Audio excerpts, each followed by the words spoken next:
Hello everyone, आज मैं आप सभी के साथ ऐसे पकौड़े की रेसिपी शेयर कर रही हूँ जिसमें आपको बड़े का भी फ्लेवर आएगा, इडली का भी फ्लेवर आएगा और फ्लेवर इतना ज़बरदस्त होगा कि बच्चे बड़े सभी को ये पसंद आने वाला है। और साथ में इसकी बहुत ही चटपटी सी चटनी की रेसिपी भी शेयर करूँगी, तो रेसिपी को लास्ट तक वॉच कीजिएगा। रेसिपी अच्छी लगती हो तो लाइक शेयर ज़रूर से कीजिएगा और चैनल पर नए हैं तो चैनल को सब्सक्राइब भी कर लीजिएगा।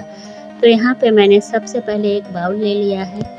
अब इसमें 1/4 कप मूंग दाल ले लेंगे, 1/4 कप उड़द दाल ले लेंगे, 1/4 कप यहाँ पे चना दाल भी ले लेंगे और 1/4 कप चावल ले लेंगे। तो चावल मैंने यहाँ पे बासमती का टूटा इस्तेमाल किया है। आप अपने घर में जो भी चावल इस्तेमाल करते हो वो आप ले लेना और दाल की क्वांटिटी अपने अनुसार घटा या बढ़ा सकते हो आप। अब यहाँ पे पानी डाल देंगे। पानी डालने के बाद इसे 3 से 4 बार अच्छी तरह से वॉश कर लेंगे, क्योंकि इसके अंदर काफ़ी पाउडर डस्ट होता है। तो अच्छी तरह से मैंने 4 बार धो लिया है। पानी डाल करके इसे 4 घंटे के लिए छोड़ देंगे। तो 4 घंटे हो गए हैं। तो ये देखिए दाल चावल जो है बहुत अच्छी तरह से फूल गया है। तो इस पानी को भी हम अलग निकाल देंगे और फिर से 1-2 बार धो लेंगे। उसके बाद मिक्सर जार लेंगे। थोड़ा थोड़ा दाल चावल डाल करके हम इसका पेस्ट बना के तैयार करेंगे। हर एक बैच को पीसने में 2 से 3 चम्मच पानी का इस्तेमाल होगा और ये बिल्कुल फाइन पेस्ट बन के तैयार नहीं होता है। हल्का सा दरदरा रहता है, जैसे बारीक वाली सूजी होती है उस तरह से ये हल्का सा दरदरा रहेगा, क्योंकि हमने इसमें चावल का इस्तेमाल किया है। तो एक बैच मैंने पीस लिया है। तो अब इसे अलग बर्तन में निकाल लेंगे। सबसे पहले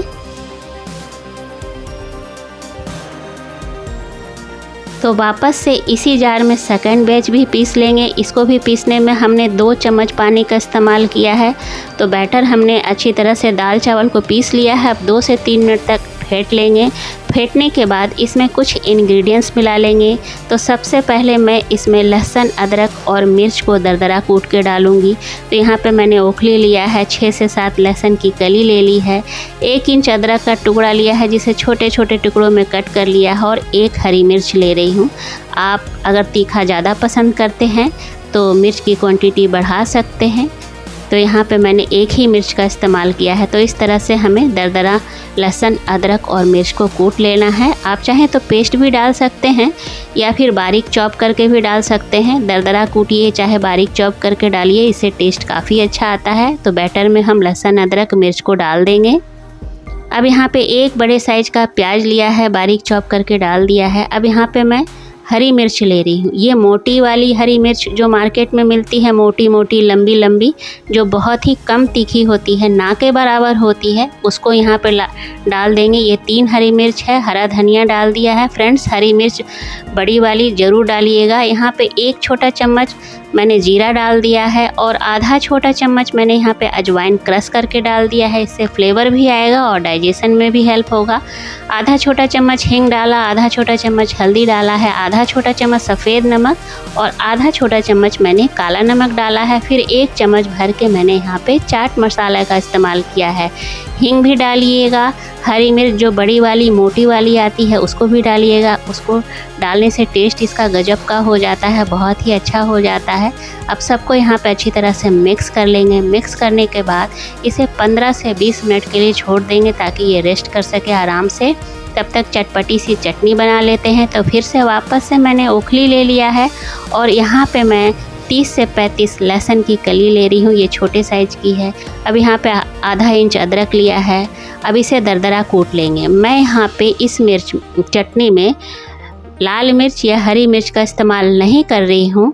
अगर आपको ज़्यादा तीखा पसंद है तो आधा छोटा चम्मच लाल मिर्च का इस्तेमाल कर लीजिएगा, क्योंकि लहसुन में भी तीखापन होता है। तो इस वजह से मैं लाल मिर्च का इस्तेमाल नहीं कर रही हूँ। हाँ, कलर के लिए मैं कश्मीरी मिर्च का इस्तेमाल ज़रूर करूँगी।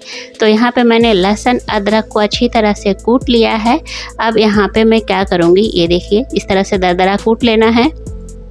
अब यहाँ पे 1 चम्मच भर के मैं कश्मीरी लाल मिर्च का इस्तेमाल कर रही हूँ ताकि इसका कलर जो है वो लाल लाल आ जाए, और 1 चम्मच धनिया पाउडर। अब इसे अच्छी तरह से मिक्स कर लेंगे। तो ये मैंने मिक्स कर लिया है लहसुन, अदरक, कश्मीरी लाल मिर्च और धनिया। अब इसे पका लेते हैं। तो पैन गरम होने के लिए हमने चढ़ा दिया है। पैन अच्छी तरह से गरम हो गया है। 1 चम्मच सरसों का तेल डाल देंगे। तेल को सबसे पहले अच्छी तरह से गरम होने देंगे। तेल गरम हो गया है। आधा छोटा चम्मच जीरा डाल देंगे। जीरा को अच्छी तरह से तड़कने देंगे। उसके बाद यहाँ पे आधा छोटा चम्मच हींग डाल देंगे। दोनों को कुछ सेकंड तड़कने देंगे। उसके बाद फिर यहाँ पे जो हमने पेस्ट तैयार करके रखा है लहसुन, अदरक, कश्मीरी लाल मिर्च और धनिया का, उसको डाल देंगे। फ्लेम को यहाँ लो रखेंगे। लो फ्लेम पे 3 से 4 मिनट तक इसे हम भून लेंगे और लगातार चलाते रहेंगे, छोड़ेंगे बिल्कुल नहीं।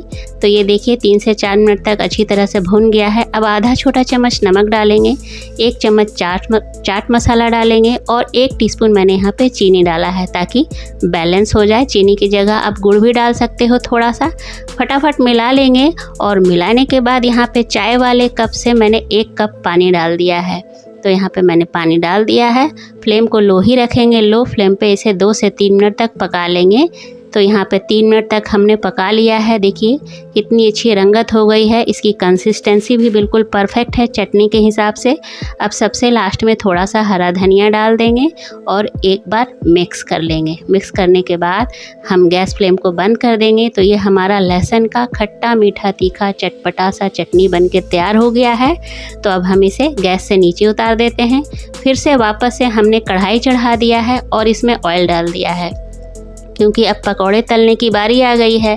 15 से 20 मिनट ये रेस्ट कर गया है और काफ़ी अच्छी तरह से फ्लफ़ी हो गया है जो हमारा बैटर है। तो सबसे लास्ट में यहाँ पे मैं आधा छोटा चम्मच बेकिंग पाउडर डाल रही हूँ ताकि जो पकौड़ा है वो अंदर से फ्लफ़ी हो, सॉफ्ट हो और ऊपर से ये तो क्रिस्पी होगा ही क्योंकि हमने चावल का इस्तेमाल किया है।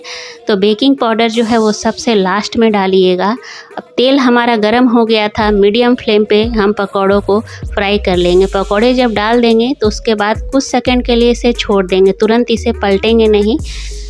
तो कुछ सेकंड के बाद आप देखेंगे नीचे से पकौड़े में कलर आ रहा है। तो हम इसे अलट पलटते हुए बिल्कुल अच्छा सा कलर आने तक फ्राई कर लेंगे। इस पकौड़े में फ्रेंड्स आपको बड़े का भी फ्लेवर आएगा, इडली का भी फ्लेवर आएगा क्योंकि हमने इसे चावल और दाल से बनाया है और ये बहुत ही ज़्यादा टेस्टी बन के तैयार होती है। सभी को बहुत पसंद आती है। हमने तो बेसन वाले पकौड़े अक्सर खाए ही है। एक बार इस तरह से ट्राई करके देखिएगा। तो थोड़ा थोड़ा जितना भी कढ़ाई में स्पेस हो उस हिसाब से हम पकौड़े डालेंगे और गोल्डन ब्राउन होने तक फ्राई करके निकाल लेंगे।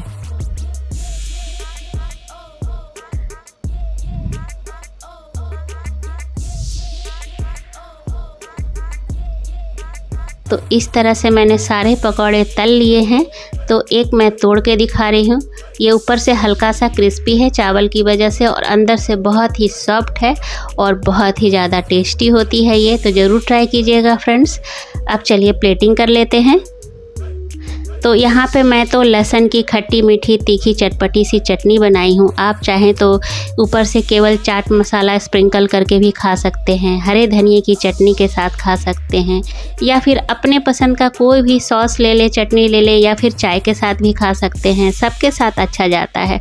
तो आई होप आप लोग को आज की रेसिपी अच्छी लगी होगी। अगर अच्छी लगी तो लाइक शेयर कीजिएगा। चैनल पर नए हैं तो चैनल को प्लीज़ सब्सक्राइब कर लीजिएगा।